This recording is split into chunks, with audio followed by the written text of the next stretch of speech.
So let's welcome David Mitchell to the stage now. David? Thanks, Kristin. Good morning. I'm David Mitchell, the brother of Kristin Mitchell, who was taken from us by dating violence 12 years ago, almost 12 years ago. There's an important statistic that is not very well known.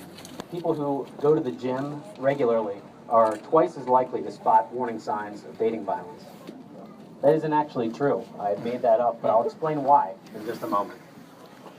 Here's a real statistic for you. 33% of women will experience serious physical violence in their lifetimes from a partner. Typically, this happens between the ages of 16 and 24. Some of that physical violence will end tragically, and my sister was one of those cases.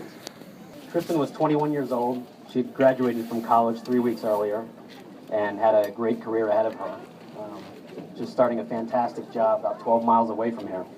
And however, amid so many things going right in her life, she was dating a man who had become unbearably controlling and jealous, and she'd had enough of it.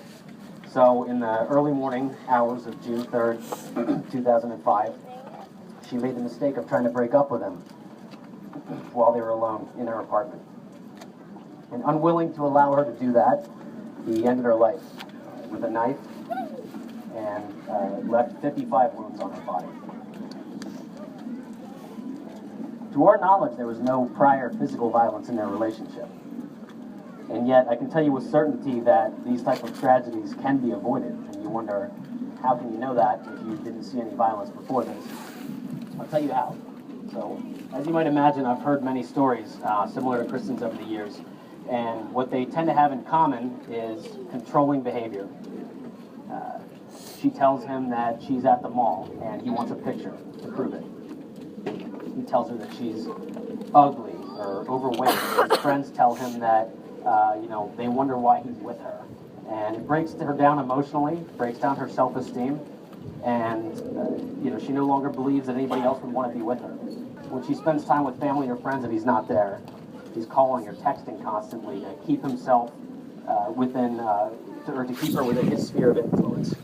And maybe he threatens to hurt her, threatens to hurt himself if she doesn't submit to his control.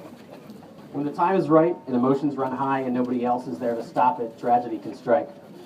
We're here today because those tragedies can be prevented, but only if you do something about it. You are central to preventing dating violence and abuse, each and every one of you.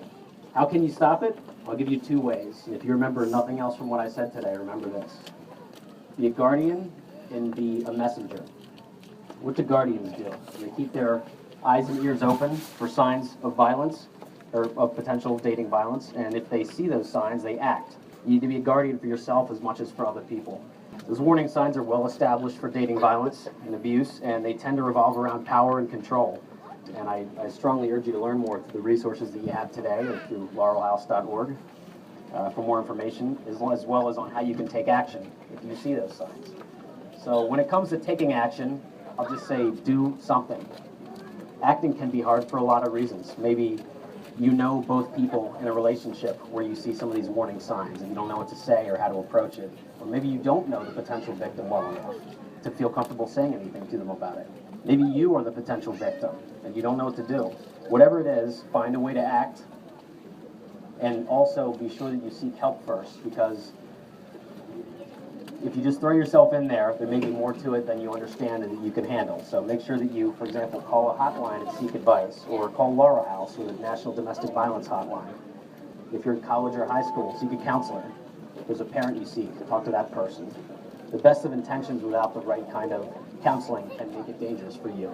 So that's how you'll be a guardian. The second part is being a messenger, and that's easy. That just has to do with getting the message out and spreading the word, because that's how you'll create more guardians at the same time. So I started with the bogus gym statistic. Maybe you're still wondering why I did that. Because when you see or hear the word gym, I want you to remember what I asked you to do. It's gym, G-Y-M. G is guardian, M is messenger, and Y is you, because you are central to preventing this. There are only so many people I can reach, and you will be the multiplier effect. My sister Kristin was a wonderful, loving, warm person who made the world a happier and a more interesting place to live. she was also human. She had selfish moments. She had a short temper about some things. She was self-conscious about things. I'm sure none of that applies to any of you, right? She also exemplified the best parts of many of us. She was engaging, loyal, loving, funny, and a fun person. And I'm sure people would say similar things about each of you. And my point is that, in fact, we are all a lot like Kristin, and if this happened to her, it can happen to any of us. And that's why it's so critical that you take what you hear today with you throughout the rest of your life. So Kristin genuinely wanted to help other people, and she does. She's been saving lives by getting this message out through us. We can tell true stories to prove it. I ask you to help my family, Kristin, and others like her to help us save lives for years to come. And we'll do it through you. So I gave you the GYM acronym in the hopes that when you encounter that word, you'll remember what I'm asking you to do. Be a guardian and a messenger. Do it for the people whose lives you don't even realize yet that you'll save. Thank you. Thanks, David.